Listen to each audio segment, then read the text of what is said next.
Well, let's speak to Stephanie Decker. She joins us now from occupied East Jerusalem. Steph, just picking up on what Alan was reporting there, this disagreement over a Palestinian future. We are now seeing seemingly a more public rift emerge here between the White House and Israel.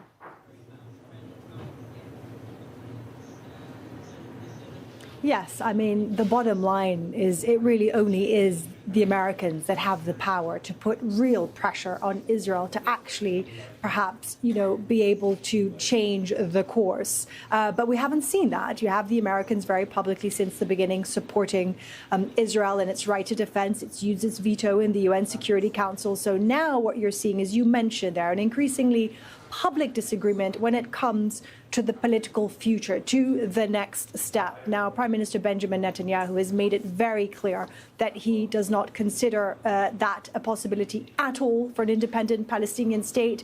We heard him reiterate that again yesterday, not in those words, but saying that the day after for Gaza meant Israel being in full control of its borders and being in control of everything that goes in and out. So I think, the bigger picture is that we've never been further away from a Palestinian state. The last time talks happened with the Americans involved was 10 years ago. And even then, it was only about talking about what potentially could be discussed. So not dealing with the major sticking points like, the right of return, borders, East Jerusalem. All these difficult things weren't even touched at that point. And those collapsed after an intensive shuttle diplomacy between, at the time, U.S. Secretary of State John Kerry. And Palestinians will tell you that the last 10 years have only solidified the occupation, losing more and more land. And now you have in this government members who actively live in the occupied West Bank, who call for the expansion of settlements, who call for the right to pray at the Al-Aqsa Mosque compound, changing the status quo. So